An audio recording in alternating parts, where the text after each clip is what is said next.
Salam sejahtera saudara yang kekasih di dalam nama Tuhan Yesus Kristus. Kembali kita bertemu pada bagian akhir memikirkan tentang Allah. Nah, sekarang kita akan membicarakan mengenai Allah sumber hidup. Mazmur 36 ayat 6 sampai 10 akan menjadi pokok pikiran kita pada kesempatan ini. Mazmur 36 6 sampai 10, demikian firman Tuhan.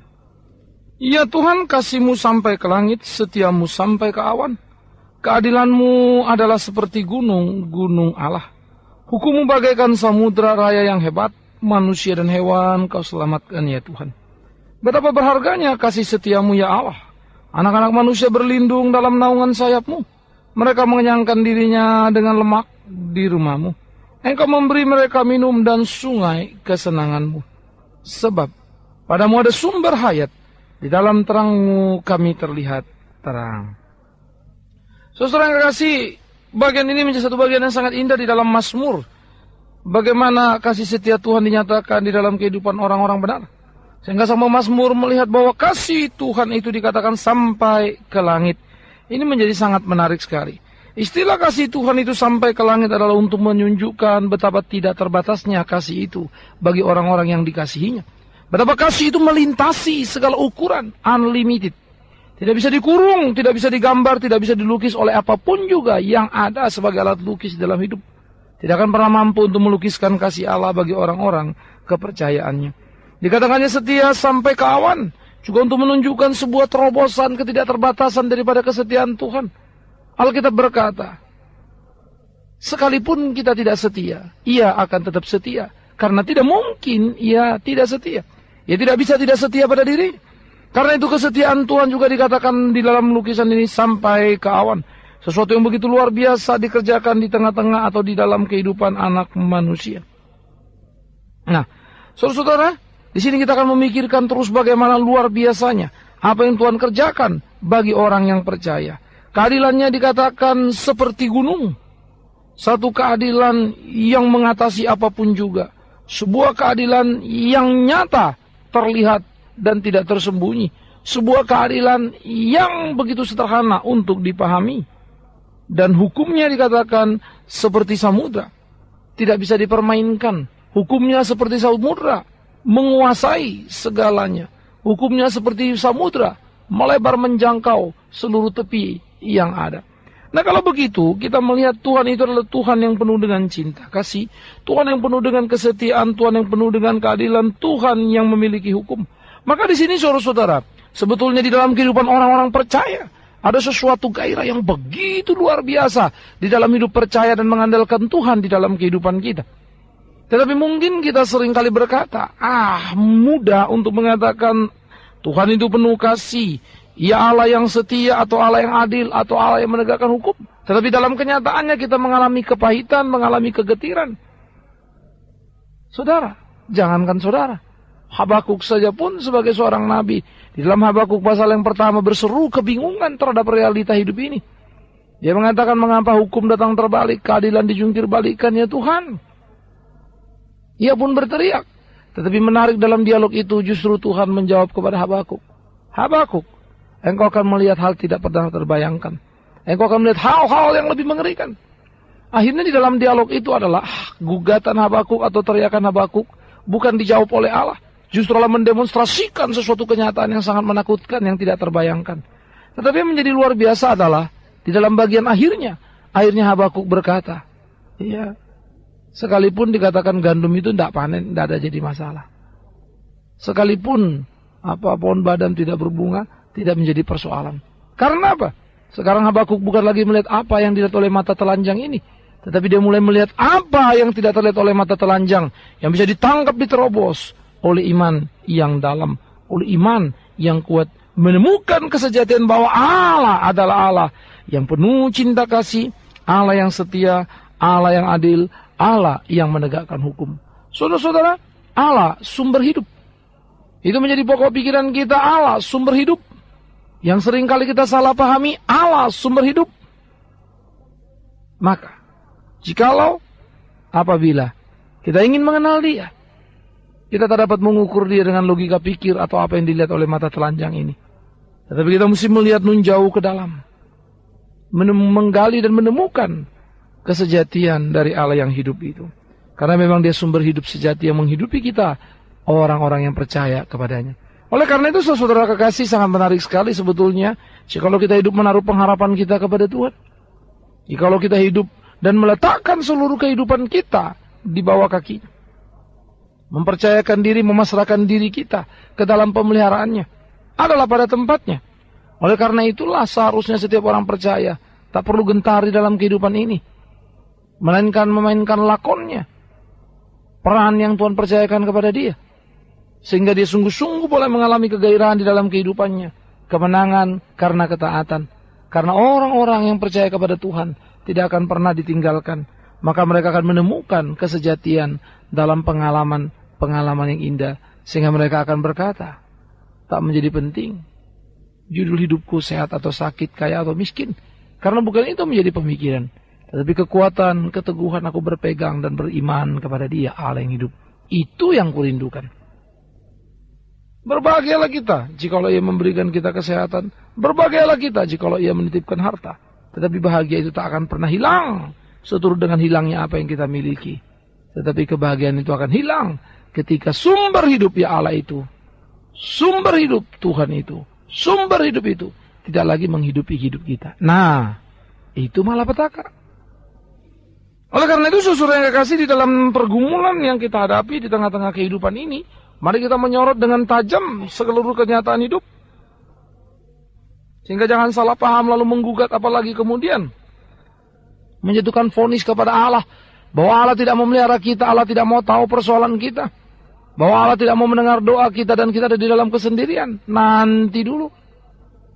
Jangan sampai cepat-cepat untuk kita mengatakan kalimat-kalimat salah yang menggugat Allah. Ketidakpengertian, ketidakpahaman kita lah tentang Dia Allah sumber hidup yang membuat kita salah paham seakan-akan Dia tidak memelihara kita di dalam kehidupan kita. Pemazmur menyaksikan bagaimana dia mengatakan di dalam ayat-ayat berikutnya bahwa manusia dan hewan Kau selamatkan, iya Tuhan. Manusia dan hewan Kau selamatkan. Saudara jangan salah dulu mengerti, keselamatan tentu tidak dikerjakan Tuhan. Ya, untuk hewan dalam pengertian Kristus mati di atas kayu salib. Saudara jangan jauh-jauh dulu. Kita lagi bicara dalam konteks perjanjian lama. Maka di dalam Nehemia pasal 9 ayat 6 dikatakan begini. Hanya Engkau adalah Tuhan. Engkau telah menjadikan langit. Ya, langit segala langit dan segala bala tentaranya. Dan bumi dengan segala yang ada di atasnya. Dan laut dengan segala yang ada di dalamnya. Engkau memberi hidup kepada semua itu. Dan bala tentara langit sujud menyembah kepadamu. Menarik sekali. Sehingga apa yang dikatakan pemazmur bahwa Tuhanlah yang menyelamatkan manusia dan hewan dalam pengertian memberikan kehidupan kepada semuanya. Hewan tak hendak atau dengan kehebatan mencari rumput sehingga dia hidup. Burung tak hendak atau karena dia terbang jago lalu bisa memakan biji-bijian dan lain menjadi makanannya sehingga dia hidup. Atau ikan-ikan memakan apa yang menjadi makanannya di laut sana sehingga mereka hidup. Tak ada yang terlalu canggih, tak ada yang terlalu hebat untuk mencari penghidupan. Tetapi yang ada adalah anugerah Tuhan yang diberikan. Karena itulah seperti burung pipit. Tak ada yang mengurusnya, tapi dia hidup. Lebih lagi kita anak manusia yang lebih punya otak daripada burung pipit. Maka di sanalah kita melihat bagaimana Allah memelihara dan berbahagialah binatang di dalam kebinatangannya. Karena dia tak terlalu pusing dengan apa yang dimilikinya. Kecuali satu, ketika dia diberi suara, ia berkicau dengan riangnya. Masakan iya, kita manusia, tidak menjadi lebih baik dari binatang bukan? Pada satu sisi Anda mungkin akan berkata, ya itulah binatang. Binatang kan gak punya otak, gak punya perasaan. Tetapi kenapa tidak lihat dari sisi lain? Manusia punya otak, punya perasaan. Mestinya lebih hebat dong tampilannya. Mestinya lebih hebat dong peri sikapnya di dalam kehidupannya. Oleh karena itu saudara yang kekasih, menyikapi hal seperti ini membawa kita makin dalam menemukan kesejatian Allah yang hidup. Dia adalah Allah yang mencukupkan kita di dalam kebutuhan hidup kita. Dia menjamin kita. Karena itu mengapa kita marah dan kecewa terhadap berbagai persoalan yang terjadi dalam hidup ini. Tak ada yang perlu dimarahkan. Tak ada yang perlu disesalkan. Karena Tuhan tak pernah salah dalam bertindak. Sekali lagi, kitalah yang salah memahami kasih dan pemeliharaannya. Oleh karena itu, saudaraku yang kekasih, mari terus kita menjelajah. Mari kita terus melihat bahwa Tuhan turut campur tangan dalam kehidupan alam semesta. Ia tak pernah menjadi pencipta yang kemudian melepaskan segala-gala dan membiarkan itu rusak. Tetapi dia adalah pemelihara yang bertanggung jawab. Ia menciptakan dan memelihara seluruh ciptaannya. Oleh karena itu biarlah soli Deo gloria. Segala puji dikembalikan kepada dia, Tuhan kita yang hidup itu. Yang memberi kita hidup. Kemudian saudara yang kekasih, pemazmur juga mengatakan bahwa manusia berlindung dalam naungan sayapmu. Luar biasa. Manusia berlindung dalam naungan sayapmu. Artinya, jika tak sayap Tuhan yang mengepak seperti induk burung memberikan perlindungan kepada anak burung, maka sayap menjadi satu keteguhan, perlindungan yang luar biasa. Seperti induk ayam yang melindungi anak-anaknya di bawah sayapnya ketika elang datang hendak menyambarnya. Sekuat tenaga ia akan berjuang menyelamatkan anak-anaknya. Bukankah itu sebuah lukisan yang seringkali menyayat hati, melihat bagaimana induk ayam berjuang untuk anak-anaknya. Lihatlah, tataplah, maka terkejutlah. Karena ternyata induk ayam mempunyai pengertian yang luar biasa. Mampu mengekspresikan kasih secara ajaib. Oleh karena itu saudara yang kekasih, apakah lagi Allah itu? Mari kita merenungkan, karena itulah yang kurang dari hidup kita. Mari kita memikirkan secara mendalam, karena ini yang lemah pada kita. Kurangnya merenungkan, kurangnya memikirkan, membuat kita kurang memahami kasih itu. Membuat kita kurang merespon terhadap dia. Membuat kita kurang dalam bersekutu dengan dia. Membuat kita kurang. Akhirnya kita ada dalam keadaan kehausan. Karena tak menemukan, tak mendapatkan kasih yang luar biasa di dalam hidup itu. Saudara yang kekasih, oleh karena itulah di tengah-tengah pergumulan kehidupan ini, biarlah manusia belajar terus untuk bergantung kepada Tuhan di tengah kehidupannya. Maka Tuhan itulah yang akan memberikan kenikmatan, kesenangan kepada setiap manusia. Karena dikatakan mereka mengenyangkan dirinya dengan lemak di rumahmu. Engkau memberi mereka makan minum dari sungaimu. Wow, sungguh luar biasa, sungguh indah. Betapa ajaibnya dan betapa puasnya kehidupan yang diberikan oleh Tuhan kepada orang-orang yang percaya kepada dia. Mereka mengalami kepuasan, kegairahan di tengah-tengah kehidupannya. Betapa ajaibnya. Oleh karena itu saudaraku yang kekasih, apa yang dikerjakan Tuhan bagi orang-orang percaya adalah menjadi satu hal yang sangat luar biasa, yang tidak pernah terbayangkan oleh akal yang terbatas ini. Membuat kita terkejut, tersentak untuk melihat apa yang terjadi. Tetapi itulah Tuhan di dalam keajaiban cinta kasih-Nya. Maka umat yang menerima menjadi umat yang berbahagia. Oleh karena itu, ketika bahagia kurang di dalam hidup kita, apa yang sedang terjadi? Bukankah ada baiknya kita mengintrospeksi diri? Mengapa tak mampu menikmati cinta kasih itu? Supaya kita boleh menemukan kesejatian di dalam kehidupan kita. Berbahagialah orang yang engkau pilih dan yang engkau suruh mendekat untuk diam di pelataranmu. Kiranya kami kenyang dengan segala yang baik di rumahmu, di baitmu yang kudus. Mazmur 65 ayat 5. Maka dalam konteks ini kita melihat kekenyangan yang dialami bukanlah membicarakan sekedar kekenyangan perut, kekenyangan jasmani, tetapi lebih daripada itu kekenyangan jiwa, kekenyangan rohani, di mana ada kepuasan hidup dekat Allah, sumber hidup. Maka saudara, Allah berarti menjamin di dalam setiap langkah-langkah kita, baik suka maupun duka, jasmani maupun rohani. Dia menjamin mengcover semuanya bagi kita di dalam kehidupan kita. Karena itu kita harus berpegang teguh kepada dia, melakukan apa yang menjadi kehendaknya.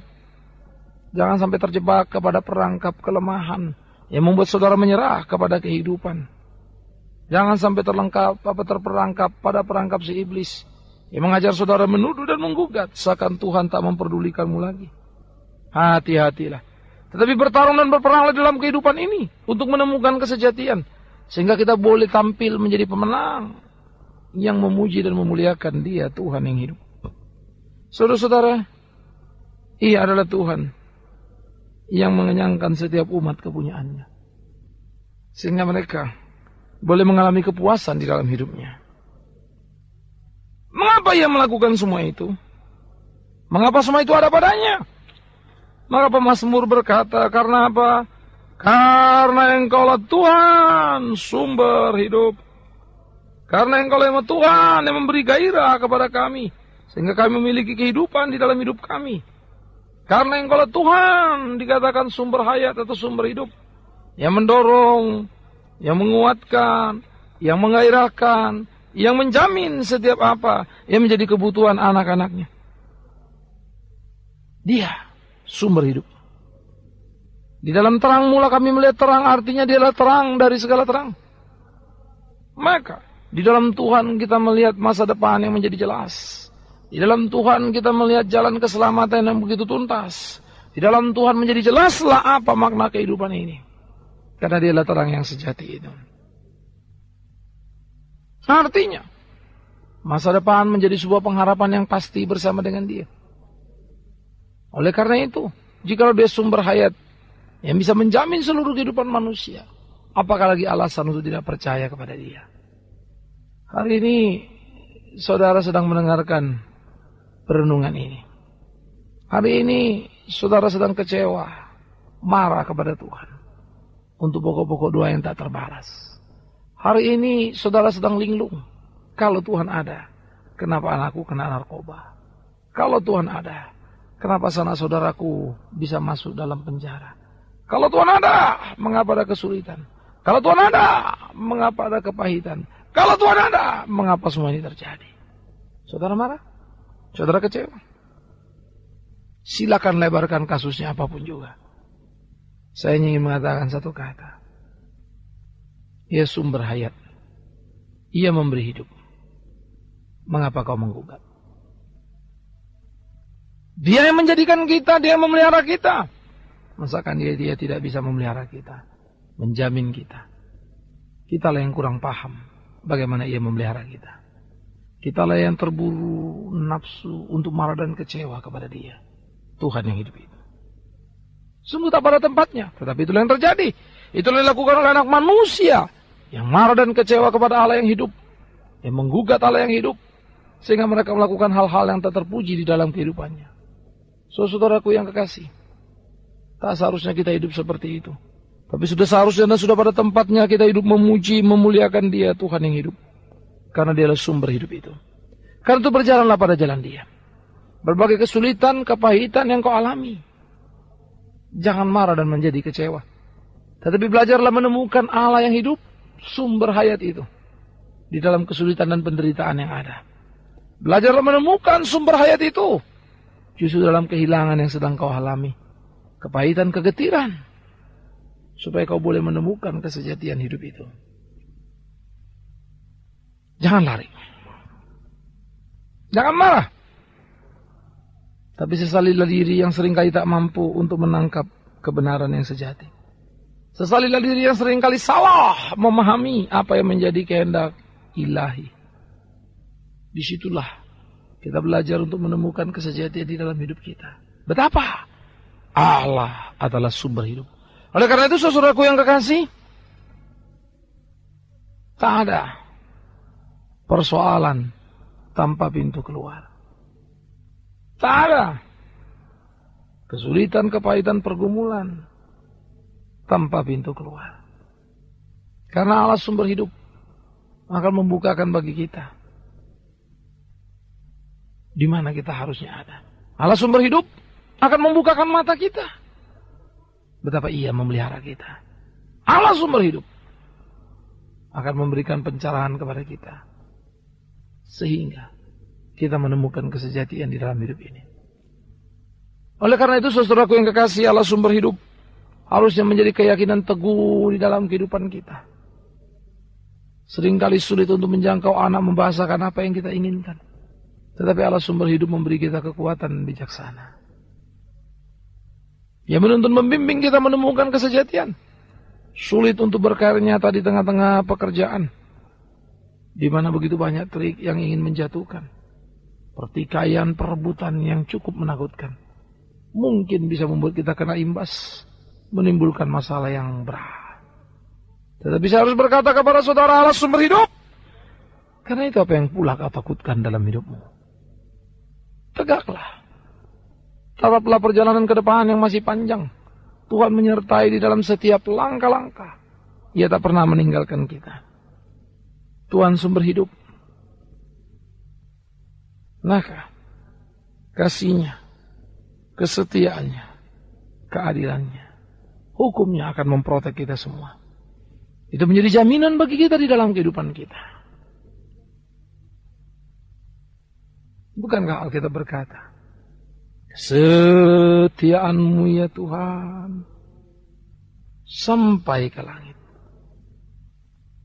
Keadilan-Mu seperti gunung-gunung Allah. Hukum-hukum-Mu bagaikan samudra. Maka apa yang kurang padanya? Tak ada. Tapi apa yang kurang pada kita? Amat sangat banyak. Karena itu benahi diri kita masing-masing. Kalau ingin merasakan pemeliharaan indah dari Tuhan. Benahi diri kita masing-masing. Kalau kita ingin menikmati persekutuan sejati dengan Dia. Benahi diri kita masing-masing. Sehingga kita boleh berkata, sungguh Allah sumber hidup. Hidup di dalam hidupku dan menghidupi aku. Sehingga aku hidup seperti sekarang ini. Biarlah segala puji hormat dikembalikan kepada Tuhan. Dan bila Tuhan mau memimpin kita di tengah-tengah pergumulan hidup kita. Untuk kita sungguh boleh mengandalkan Allah sumber hidup. Selamat berkarya. Selamat beriman teguh kepada Allah sumber hidup. Jadilah supaya kau boleh mempermuliakan namanya, disebut murid-muridnya.